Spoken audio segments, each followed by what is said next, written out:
नमस्कार। मूक बधिर लोगों के लिए हमारे इस खास बुलेटिन समाचार विशेष में आपका स्वागत है। महाराष्ट्र और हरियाणा विधानसभा चुनाव से पहले आज प्रचार का आखिरी दिन है। शाम 5 बजे चुनावी शोर थम जाएगा। प्रचार के आखिरी दिन तमाम राजनीतिक दलों ने अपनी पूरी ताकत लगा दी है। हरियाणा के सिरसा में प्रधानमंत्री मोदी ने रैली की। जम्मू कश्मीर से आर्टिकल 370 हटाने पर कहा, पूरा देश फैसले के साथ खड़ा है। वहीं महाराष्ट्र में अमित शाह रैली कर रहे हैं।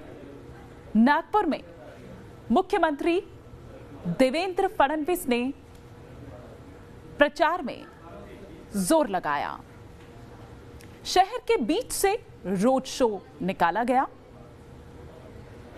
महाराष्ट्र और हरियाणा में 21 अक्टूबर को वोटिंग की जाएगी और 24 अक्टूबर को नतीजे आएंगे।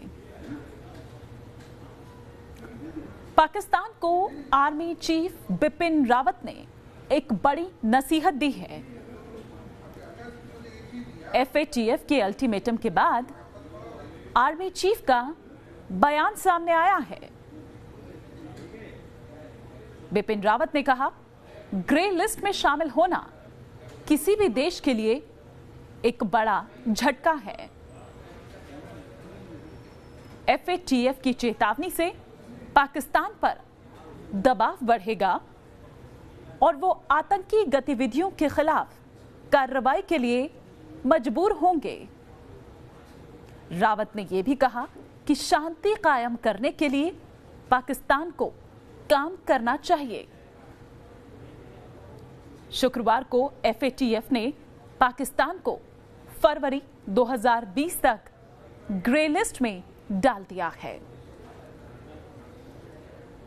पाकिस्तान को आतंकियों को पैसा मुहैया करवाने पर रोक लगाने को कहा गया है। लखनऊ के कमलेश तिवारी हत्याकांड की गुत्थी 24 घंटे के भीतर सुलझ गई। उत्तर प्रदेश के DGP OP सिंह ने कहा, दुबई के रहने वाले राशिद पठान ने हत्या की साजिश रची थी। यह बताया जा रहा है कि कमलेश तिवारी के साल 2015 में दिए गए बयान से नाराजगी थी। मोहसिन, फैजान और राशिद ने इस पूरी वारदात को अंजाम दिया। घटनास्थल से बरामद मिठाई का डिब्बा एक अहम सुराग बना। भगवा कपड़े पहनकर ये हत्यारे आए थे। DGP ने बताया कि किसी खास संगठन से आरोपियों का कोई लेना देना नहीं है। आरोपी उत्तर प्रदेश के रहने वाले हैं। शुक्रवार को कमलेश तिवारी की हत्या कर दी गई थी। PNC बैंक घोटाले में खाता धारकों का प्रदर्शन लगातार जारी है। मुंबई में RBI के पास लोगों ने प्रदर्शन किया। सरकार से इंसाफ की अपील की गई है। ED ने PNC बैंक घोटाले के 2 आरोपियों राकेश वधावन और सारंग वधावन को हिरासत में ले लिया है।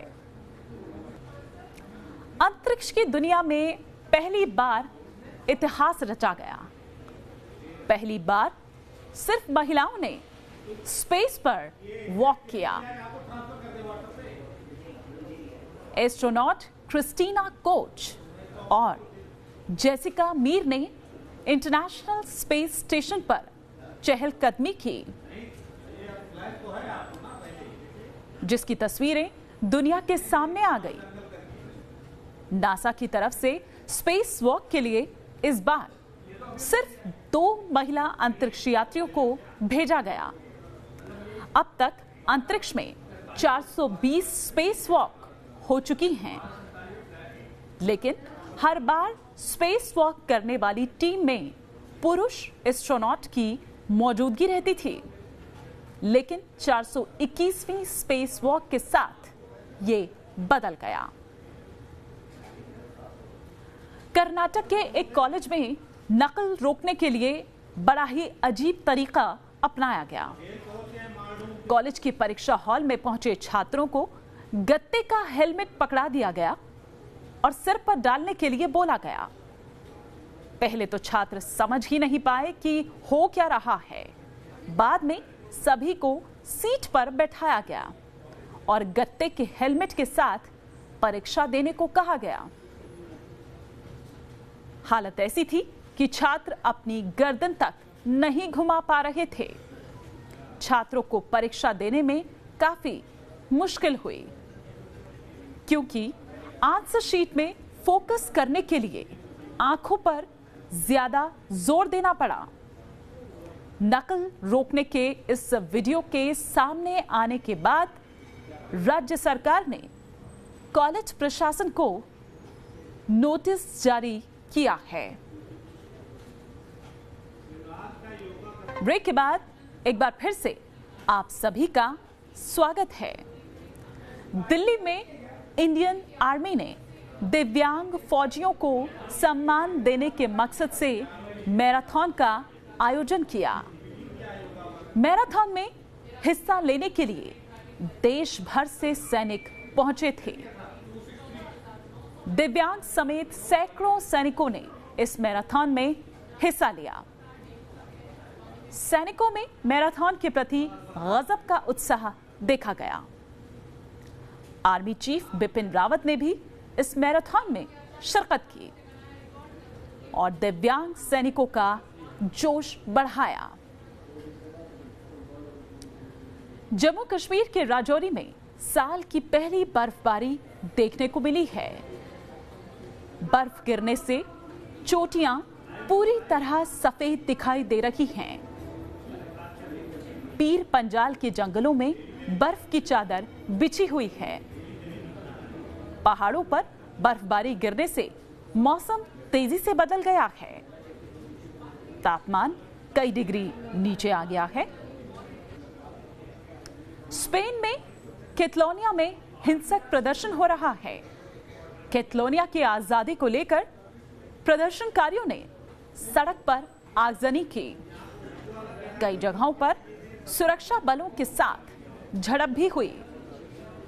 सोमवार से हो रहे प्रदर्शन में अब तक इस झड़प में 600 से ज्यादा लोग घायल हुए हैं। इसमें सुरक्षा कर्मी भी शामिल हैं। जनमत संग्रह में भूमिका निभाने वाले 9 समर्थक नेताओं को जेल की सजा सुनाने के बाद कैटलोनिया में विरोध हो रहा है। वहीं सेंट्रल ईस्ट एशिया के देश लेबनान में सरकार के खिलाफ लोग भड़क गए हैं। हजारों की संख्या में लोगों ने सड़क को जाम कर दिया। लोगों ने देश के नेताओं पर अर्थव्यवस्था को बर्बाद करने का आरोप लगाया है। बैनर्स, पोस्टर्स लहराते हुए लोग सड़कों पर डटे हुए हैं। तो अब तक आपने देखी देश और दुनिया की तमाम खबरें। समाचार विशेष में कल फिर आपसे मुलाकात होगी। तब तक के लिए नमस्कार।